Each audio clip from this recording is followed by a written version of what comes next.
been doing? Oh, you know. Well, yeah, I do know. A lot of praying, Bible study, all the good stuff. Okay. Oh, but actually, I was a little tired. I need to get some coffee. Well, you ready to go now? I think so. All right. Because live from VEFC, it's Sunday Night Live.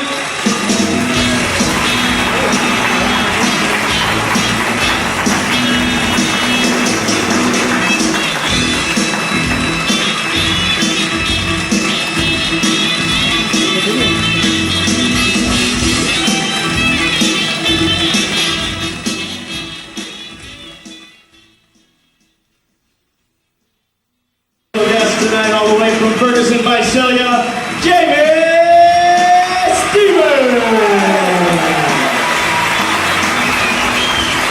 I would like to welcome everybody here tonight.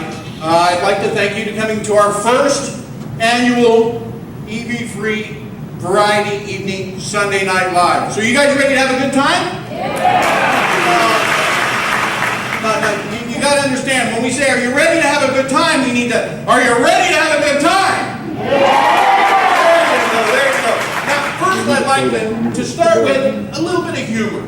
A little joke that I heard that I thought was quite humorous. This husband and wife, well actually, they just recently gotten married, and they were driving down a country road.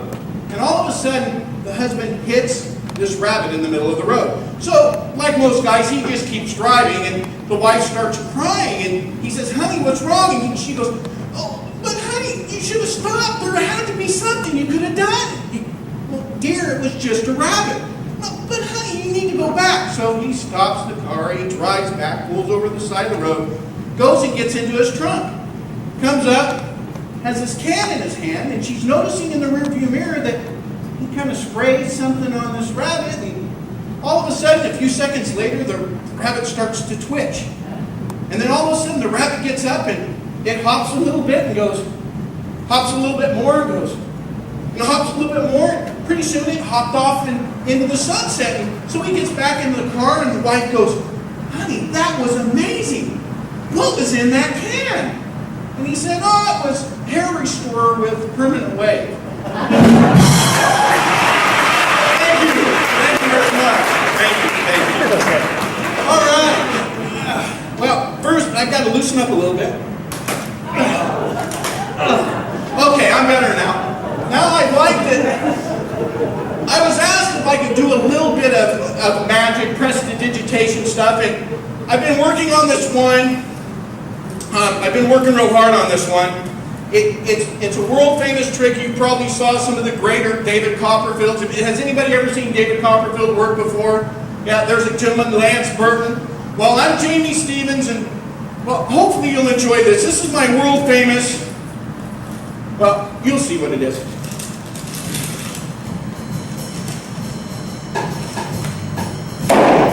Oh, bummer. Man, I hate, are you okay, guy?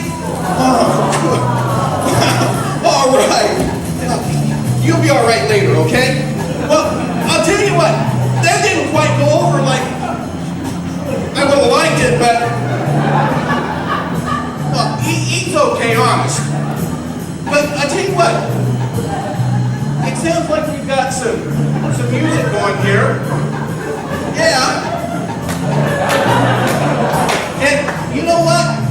Let's hear it for the VEFC band. Let's get them all up here.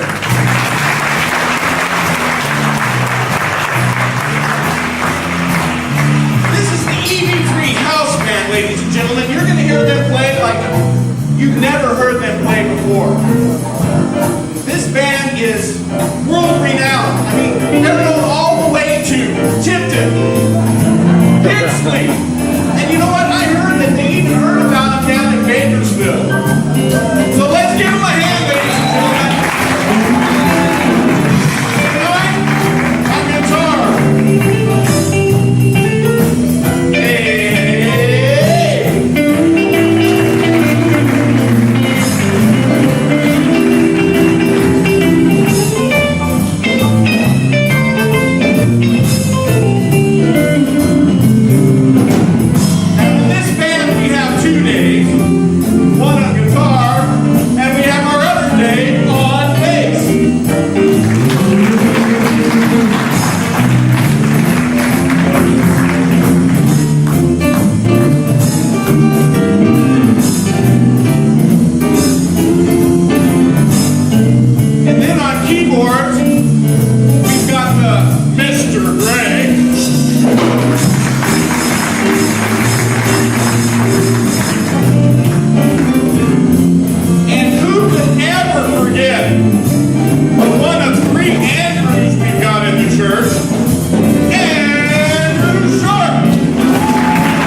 Please be with me to the end.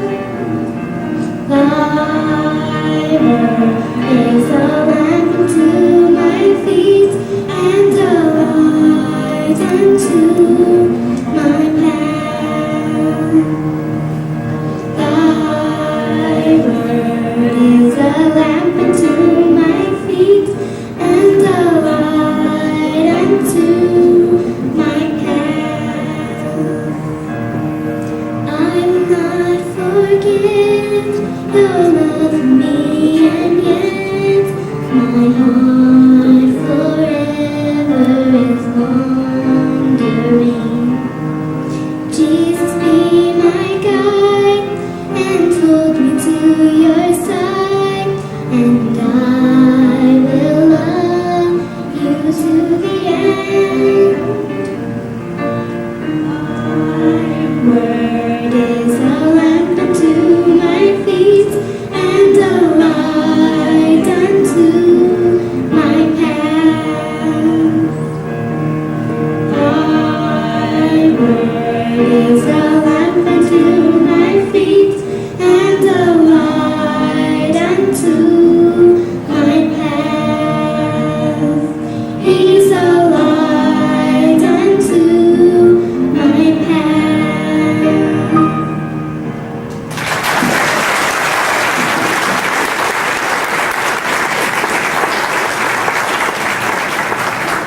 That was wonderful. Let's give him a big hand.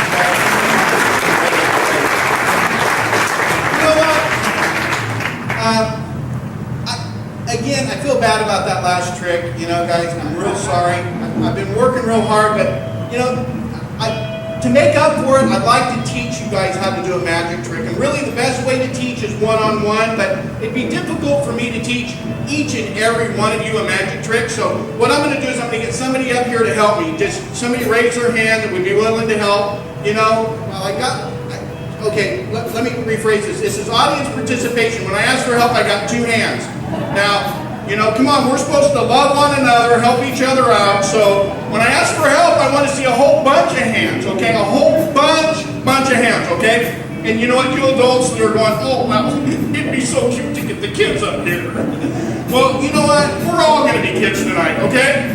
So if everybody, okay, again, I need a volunteer. If I can get some people to raise their hands, you realize if everybody raises your hands, you're less likely to be picked. There we go. Everybody raise your hands. Everybody raise your hands. Very good. Everybody raise your hands. There we go. Oh, that's beautiful. That's beautiful. Just a minute. Hey, thank you so much for volunteering. It's great. Oh, my, it's great. Let's give you a big hand.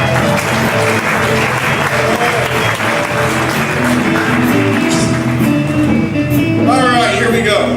Now, these are scissors. They're sharp, very dangerous. You're not allowed to handle these on your own. No. Okay, you think this is enough rope to hang us? Good. That solves the problem. All right, here we go. What we're going to do first is, because you need a piece of rope and I need a piece of rope, so we're going to cut the rope in half, okay? Like that, all right? Which one do you want? Oh, good. That's the trick rope. Okay. Remember, it's my show, all right? Okay! What I want you to do is I'm going to teach you the magic trick, but you're going to have to perform it. So I'm going to be teaching you, and you're going to have to perform to the people. So first thing you do is you look professional like a magician. No, that's my type. You know where I got this? I got this at the big, tall, stupid man store. Looks pretty good, huh? Yeah, I see you shop there too. No, I'm just joking. I'm loving you, man. Can you feel the love in the room? Okay, right on. Okay. What you first do is you show them that you've got an ordinary piece of rope by saying, what I have here. What I have here. Very good. He's good. Let's give him a hand. All right, now don't mess up, all right? They got faith in you. They're clapping already. All right, here we go. What I have here is a piece of rope. What I have here is a piece of rope. With 2 ends. 2 ends. One on each side. One on each side. Now, the reason you tell them that is that makes it ordinary. Because if I was to say what I have here is a piece of magic rope, well, it's not going to be as dramatic, you know, because this is supposed to be something you can do at home with your shoes. You know, take your shoelaces. And ladies and gentlemen, if you want to try this when you go home, take one of your shoelaces out. You can do it with any rope, okay? Okay, here we go. What I have here is a piece of rope with 2 ends and a middle. What I have here is a piece of rope with 2 ends And the middle. Very good. Now take the middle, and I want you to take the middle, grab the middle. You know where the middle is? No, the middle's right here. Little joke there, okay? Hey, where's the rim shot? Okay, here we go. Wait, a little slow, but okay. Here we go. You take the middle, and you want to pick and pull the middle to the top of the rope so you can go and, yeah, that's about right. Just pull, yeah, there you go. You're doing good. You know what? I think you need a magic wand. Here, just kind of hold that. There you go. Clamp it down there. There you go. Okay. Very good. All right. Got it? Okay. Shake it up like this. Great. Then take your scissors and cut them like that. So you have two pieces of rope. Okay? No, I'll cut. Yeah, right. Look at my hair. Last time I gave you these scissors, look what happened. Okay. Here we go. Shake it like this. No, shake it like this. So it looks like you got something. Oh, there you go. Yeah. Great. All right, now what you do is you tie it together. You want to tie it into a knot. Like this. Tie it real good and tight, like that. Good and tight? Very good. You got to show like it's real tight. There you go. Okay. I got a little joke for you. What do you call a knot that you do this to? You know what that is? It's a frayed knot. Oh, come on, guys! I worked hard on this material. This is not my day job. Okay. So what you do is you say, as we've got here is now we've restored the rope. Now I'm going to show you a little bit of prestidigitation. How many of you guys can say palming? Oh, that was good with all the enthusiasm of the world. Okay, here we go. What we're going to do is we're going to teach you palming. Palming is when a magician holds or conceals something in the palm of his hand, thus calling it palming. Very good. Okay, what you're going to do is you're going to put the rope in your hand, thus concealing the knot in the palm of your hand. Right? Right, very good. Well, you don't want to do it like this, because if you do it like that, okay, you want to make it look like a natural motion. Try to make your hand look natural. Here, let me remove the magic wand. That tends to make it not look natural. Wow. Whew. Oh, I'm sorry. Anyway, hold it in the palm of your hand. There you go, like that. Okay, and then what you do is you wrap it up like this. Just kind of coil it up in your hand, no big deal. Just kind of coil it up in your hand. There you go. Look, the other one too. There you go. And then when you shake it loose like this, thus you palm the knot and you go, ta-da! The rope is restored. Ta-da! The rope is restored. They don't look impressed. What'd you do wrong? Oh, that tends to work that way. But, you know, usually what happens is somebody goes, well, what's in your hand? What's in your hand? And you do this. This is called the slide move. Okay, ready? Watch this. Pay attention. You go, absolutely nothing. So go ahead, try it. Absolutely nothing. No, see, they can still see the little rope there. There you go. There you go. There you go. Give it another round. Yeah, I'd go ahead and put another twist in that thing. You're doing good. Have you done this before? No, I think so. Yeah, I can tell. No problem. Okay, here we go. Okay, hold in your hand like that. Okay. And then usually what they say is, then you do it back again. This is cool. Absolutely nothing. Absolutely nothing. But what do you do when they say, what's in? Well, that's when you go, absolutely nothing. Now, the bummer is when the knot's still there, you know? And so what we usually try to do is we take it, go ahead and hold it down, there we go. You know, my knot's not quite where your knot is. Hold on, let me move my knot down to where your knot is, there we go. No, you know what, how about we move the knot up there? That's probably better. Go ahead, move your knot on up there. My first day. Well, I'll tell you what. Usually when that happens, we just take the knot off and we throw it out in the audience and we say, ta-da! We just throw it over. Go ahead and move the knot. Oh man, bummer. Right, and you ruined a perfectly good piece of rope. It won't move, will it? Well, I'll tell you what, why don't you take that with you, practice at home, and you know what, next year when we do this, you can be the magician, okay? Let's give him a big hand with you.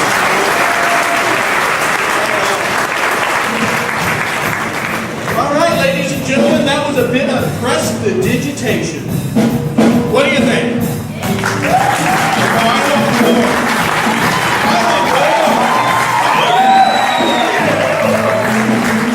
All right, ladies and gentlemen, we are truly blessed in our church. We have have truly one of the most outstanding piano players that I've ever heard. This is no joke. This guy plays by ear. He's so funny, he'll come up to me and he'll go, "Hey Jamie, I heard this on the radio today." And he'll play the whole thing and I'm going, wow, that is amazing. So let's put our hands together for Mr.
Outstanding. Let's see here. What could we do? Oh, I got one for you guys. You guys will like this. All right.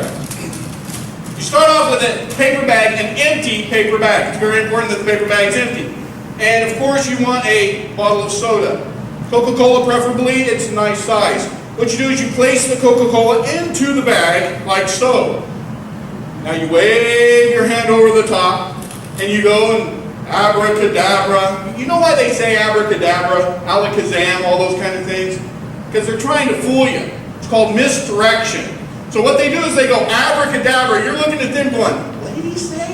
And the whole time he's done something you didn't have any idea. Then he goes abracadabra, ta-da! It's gone! Oh, wait. The real hard part, though, is making it come back. So then you go, abracadabra, and of course you reach down in the bag and you pull the soda back out. Pretty good, huh? Yeah. Would you guys like to see it again? No, I don't like that one either, so we'll go ahead and get rid of that one. Well, I tell you, it gets kind of warm up here. Woo! Alrighty, let's see, what are we doing next? We have JP and the 3 Gs. Are you guys ready to at least come up and start getting ready to get set? All right. Ladies and gentlemen, let me tell you a little bit about this act. This act comes from all over the Tulare County area. They've practiced quite often. How many times have you guys practiced there, Joe? Twice. They have practiced 2 times for you guys. Let's give it up for them. Come on, yeah.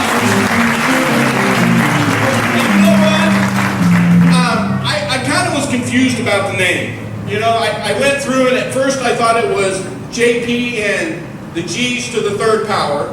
And then I heard, no, that's not it. And I went, oh, okay, great. Here I memorized the script. I'm all prepared. I had all these jokes for, you know, mathematical jokes, this great mathematical equation thing I was going to do. And they said, no, it has nothing to do with math. And I go, okay, what is it? They said 3 G's. So then I said, great, that's a money trick. I'll do a big, huge money trick. 3 G's, $3 grand, here we go. And then I find out, no, it has nothing to do with money either. And I thought, wow, I'm batting out. I find out that there's 3 G's in the group. Now it's up to you to figure out which are the 3 G's. But you know what? I think if you work real hard and you use that church directory, you may be able to figure it out. So let's give them a hand, ladies and gentlemen.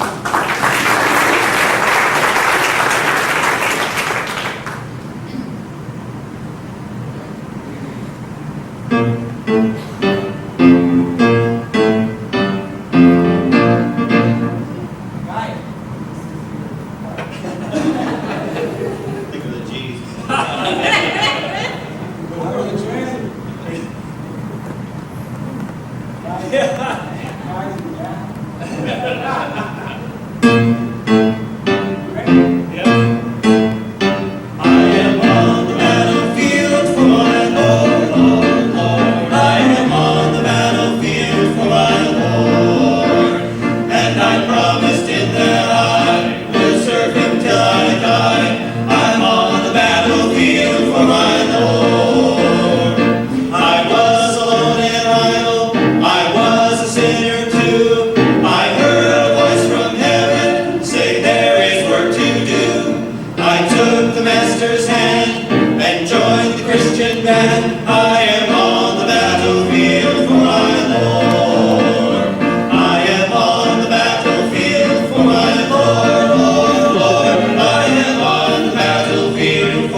How many of you guys remember I am stuck on Band-Aids? I think this should be our next I am stuck on Band-Aids group because, bravo. You know what? Actually, I was going to do something else, but I saw a near and dear friend of mine who is in the auditorium tonight. Well, actually, you're all near and dear, but there's a very good, close friend of mine that I work with through the school year, Chrissy Benoit. Chrissy, could you come up here and help me with something? Now, yeah, let's give her a big hand. I'm really putting her on the spot. I feel bad. You know, like this much. Yeah. Chrissy, how are you? Are we going to be at Green Acres again? Yeah, great. Chrissy and I do wildlife at Green Acres, and it's a great program. We get to introduce the love of Christ to the junior high students, and it's really a great opportunity. I get to work with Chrissy, and she's such a blessing with us. But actually, Chrissy, the reason I asked you up here is there was an interesting time. One time we were doing you got to realize when you work with junior highs, you do crazy things. I mean, Kathleen, you understand that, right? Junior high means crazy things. So, how many of you guys have ever heard of chubby bunnies? Chubby bunnies, oh, you guys are laughing, so you must know. Okay, chubby bunnies is where you take marshmallows and you stick them in your mouth, and how many can you get in there and say the word chubby bunnies? Well, our illustrious youth pastor over here, he reinvented the game. He called it Chubby Spammies. How many of you ever heard of Spam? Yeah, it's that other meat product. Yes.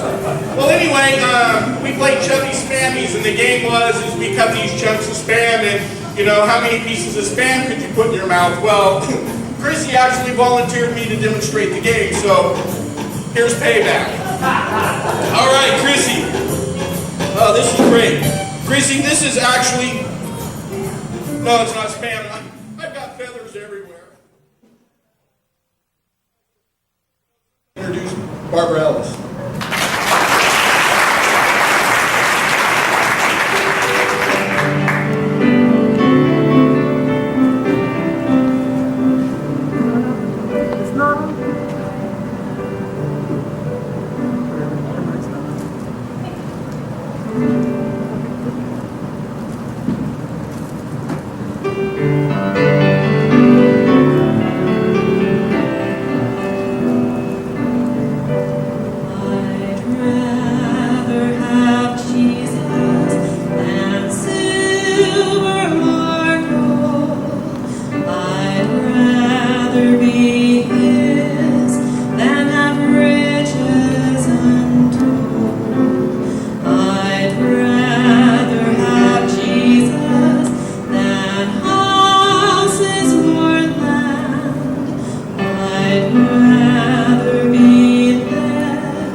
I'm sorry.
Let's see. You've got something you've got to do to prepare for our last illusion. Let's see, make sure I got everything I need. Pen, envelopes.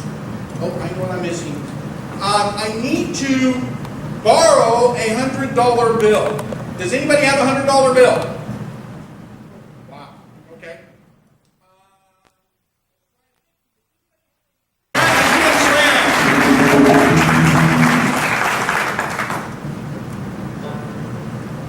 In the kid G. Okay. Here, all tuned up there. In the kid G. You know, you probably like to know the name of this song. Let me tell you, it's the Reverend Mr. Black.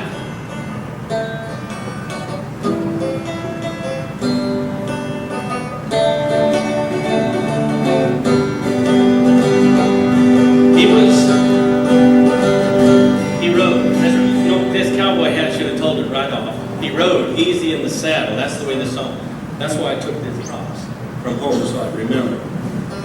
He rode easy in the saddle. He was tall and lean, and at first you thought nothing but a streak of mean could make a man look so downright strong. But one look in his eyes, and you knowed you was wrong. He was a mountain of a man, and I want you to know he could preach hot hell or a freezing snow. He carried a Bible in a canvas sack, and folks just called him the Reverend Mr. Black. He was poor as a beggar, but he rode like a king, and sometimes in the evening I could hear him sing. I got to walk that lonesome valley. I got to walk it by myself. Oh, nobody else can walk it for me. I got to walk it by myself. Well, if ever I could have thought that this man in black was soft and had any yellow up his back, I gave up that notion on the day when a lumberjack came in and it wasn't to pray. Yeah, he kicked open the meeting house door and then he cussed everybody up and down the floors. And then when things got quiet in the place, well, he walked up and cussed in the preacher's face. He hit that reverend like the kick of a mule, and to my way of thinking, it took a pure fool to turn the other cheek to that lumberjack. That's what he did, the Reverend Mr. Black. He stood like a rock, man among men, and then he let that lumberjack hit him again. And with a voice just as kind as could be, he cut him down like a big oak tree when he said, "You got to walk that lonesome valley. You got to walk it by yourself. Oh, nobody else can walk it for you. You got to walk it by yourself." Well, it's been many years since we had to part, and I guess I've learned his ways by heart. I can still hear those sermons ring down in the valley where he used to sing.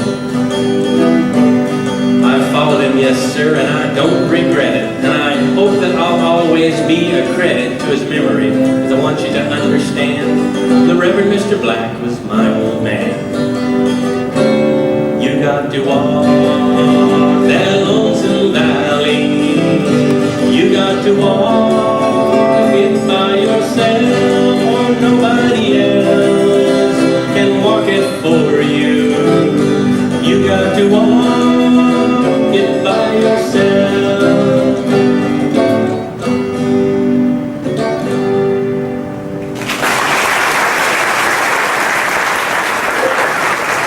Thank you. You know, I've realized, it came to me tonight, why cowboys like to sing around the fire.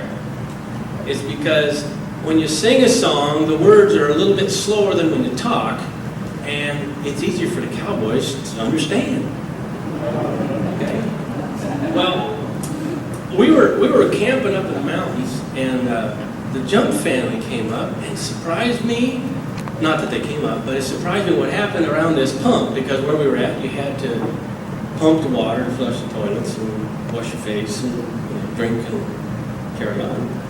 But this pump was kind of special because you could grab hold of the handle and just move it like this and nothing happened until you put water in. It's called priming the pump. We don't got to do that nowadays. We just go to the tap, turn it on, and I tell you, when we came back from that camp, we worked a month up there on barbed wire, and we came back, and it was great. Just we walk up the toilet and grab the handle, and we did that a couple times just because it was fun. This song is called Desert Pete. It's in the key of D. I said that for me because let's travel west. That's right. Yeah. Yeah. See, cowboys are kind of slow. Here we go. I was traveling west of Buckskin on my way to a cattle run. Cross a little cactus desert under a hot blistering sun. I was thirsty down to my toenails, stopped to rest me on a stump. And I tell you, I just couldn't believe it when I saw that water pump. I took it to be a mirage. At first it'll fool a thirsty man, and then I saw a note stuck in a baking powder can. This pump is old, the note began, but she works, so give her a try. I put a new sucker washer in her, you may find the leather dry. You've got to prime the pump, you must have faith and belief, and you must give up yourself, for you're worthy to receive. Drink all the water you can hold, wash your face, cool your feet, but leave that bottle full for others. Thank you kindly, Desert Pete. Yeah, you'll have to prime that pump, work the handle like there's a fire. Under the rock, you'll find some water I left in a vinegar jar. Now there's just enough to prime it with, so don't you go drinking first. You just pour it in and pump like mad, buddy, you'll quench your thirst. You've got to prime the pump, you must have faith and belief, and you must give up yourself, for you're worthy to receive. Drink all the water you can hold, wash your face, cool your feet, but leave that bottle full for others. Thank you kindly, Desert Pete. Well, I found that jar, and I tell you, nothing was ever prettier to my eyes. I was tempted strong to drink it, 'cause that pump looked mighty dry. But the note went on, have faith, my friend, there's water down below.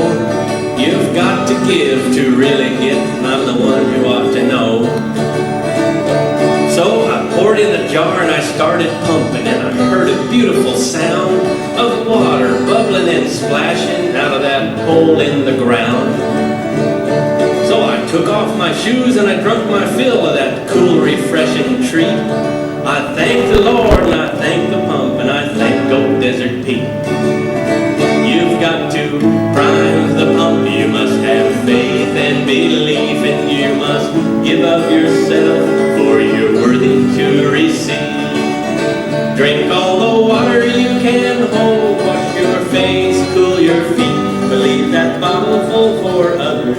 Thank you kindly, Desert Pete. Drink all the water you can hold, wash your face, cool your feet, but leave that bottle full for others. Thank you kindly, Desert Pete.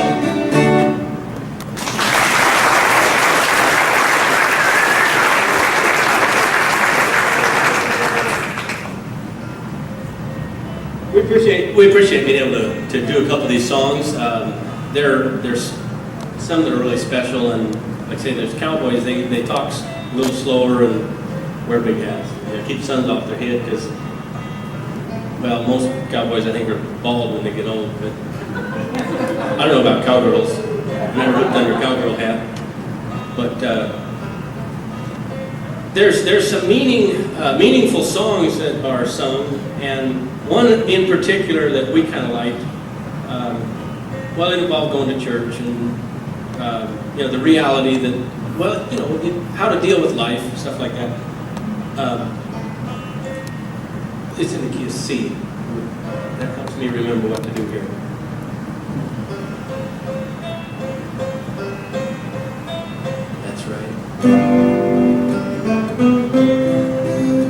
There was an old woman, all wrinkled and gray, who thought she would go to the church one day. You can sing on in the chorus. The chorus says, okay. She walked till she came to the churchyard stile. You got it good.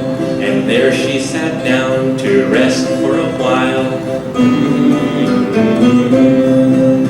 The lady looked up and the lady looked down, and saw a corpse upon the ground. The worms crawled in, the worms crawled out. The worms crawled over and all about. The lady to the preacher said, will I look thus when I am dead? The preacher to the lady said, yes, you will look thus when thou art dead. The lady to the preacher said,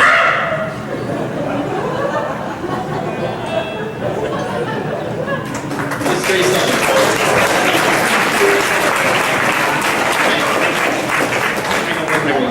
Gotta go real quick. We only have 3 songs. 3 songs. Just wait. Okay. Wait. So. We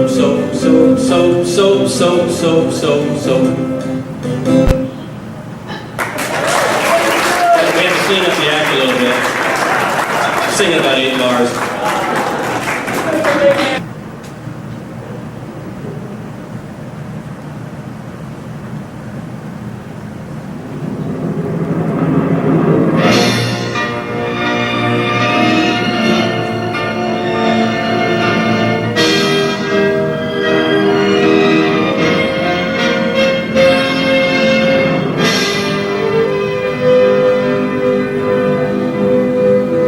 Jesus is the cornerstone, came for sinners to atone.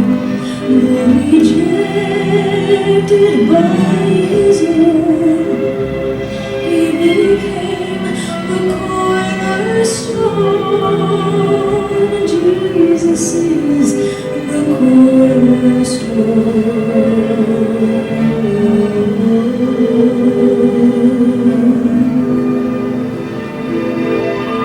Get away from this band. Make me lose my voice. By sin oppressed, on this stone I am at rest, and where the seeds of truth are sown, he became the cornerstone. Jesus is the cornerstone, the cornerstone.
outstanding. You know what?